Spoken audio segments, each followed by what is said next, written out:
The funniest commercial was the one they did for this album of hits called Hey Love. Oh, I remember that.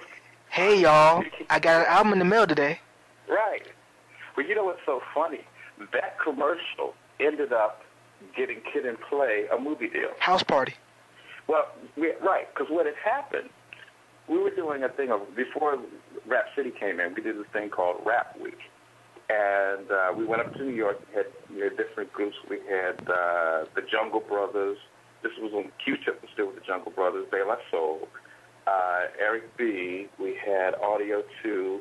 We had K9 Posse. A whole bunch of groups doing, interviews and talking for Rap Week. And Kid and Play decided, we'll be right back after this commercial. They decided to break into that commercial.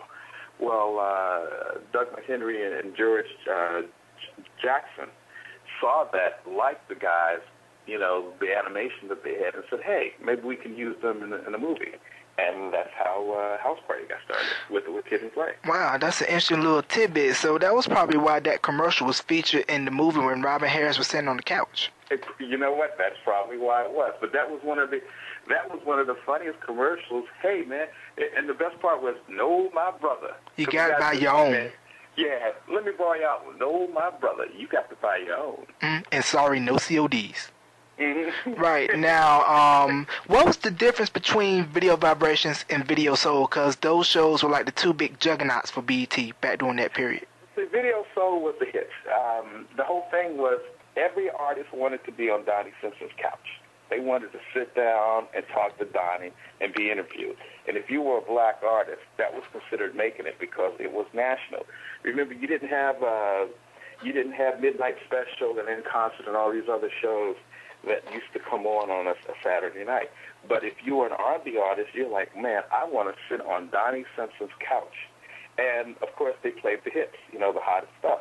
For my show was more eclectic, so we had a chance to spread out and we could cover a little more because you didn't want to play the same videos going from one show to another. As a matter of fact, we used to get a list from Video Soul for what they were playing. And in the days in the beginning when we were 4 hours, we wouldn't play anything that Video Soul played until 3 hours into the show.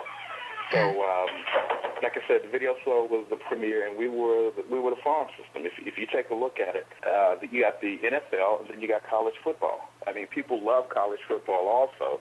There are more players, there are more teams, there's a lot of excitement.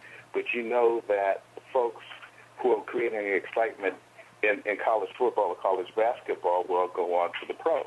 So it was a good tandem because it meant that we had enough outlets so that everybody could get their music played.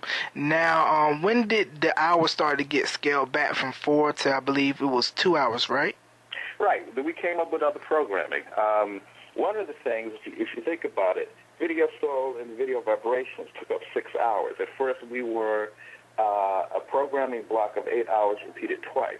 So technically, about 18 hours of BET's programming per day was music video. And, when you do the math, 12 hours of the whole day was Video Vibrations, and then another 6 hours was Video Soul.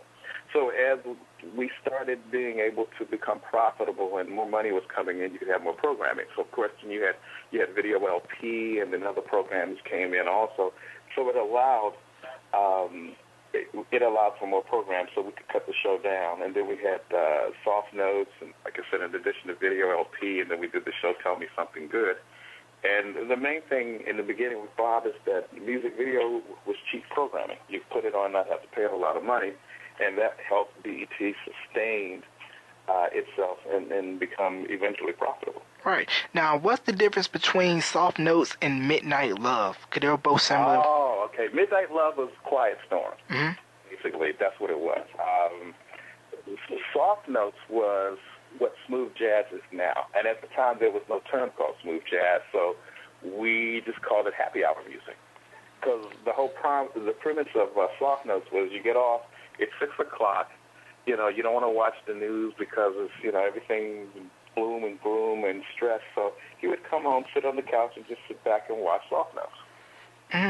Yeah, because I got to admit, shout out to my Aunt Peaches in Columbia, South Carolina. She has a mountain of old BT tapes, and I was looking at a old collage of BT tapes from back in '89, and it had soft notes on there. And thanks to soft notes, I discovered Najee Bet You Don't Know What's Going On, which is a great track.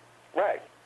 And see, actually, what's interesting, I'm working now on a project called Planet Jazz, and I'd worked at a smooth jazz station, and I would hear them play songs. I'm like, that song's so old. I used to play that on, when I had soft notes. And then I realized some of that music is timeless. Like I said, the Najee Bet You Don't Know What's Going On. Some people have probably never seen that video. Right. Now, you had a story about you in Video Vibrations breaking in New Kids on the Block. Yeah. Tell me about that. Happened, it was interesting because, Jamie Brown with Sister to Sister magazine was producer for Video Soul also. Matter of fact, she used to be Bob Johnson's secretary.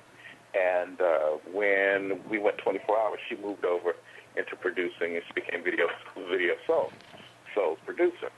Well, Jamie and myself went up to, and this had to be like 1988, 89, we went up to Boston to see a showcase for New Kids on the Block. And they showed the first video that they had for Please Don't Go Girl, where they're outside in the snow.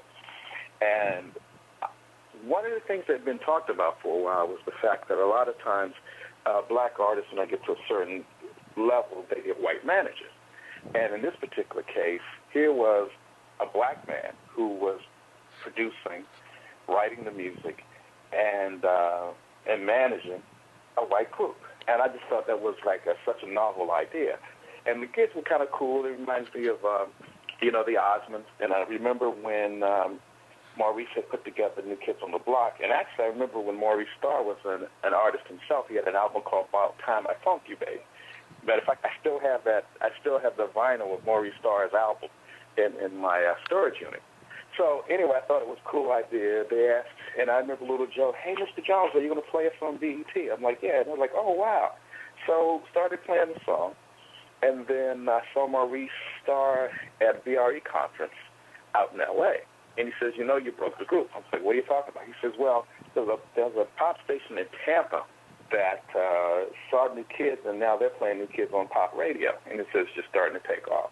So that was kind of one of the things that I could say is that we had broken New Kids on the Block. Now, what's interesting is Lou Pearlman, who had Backstreet Boys and NSYNC, he had a company that flew jets, and they flew New Kids on the Block. And that's how he learned about New Kids, and he decided to put together a group with Backstreet.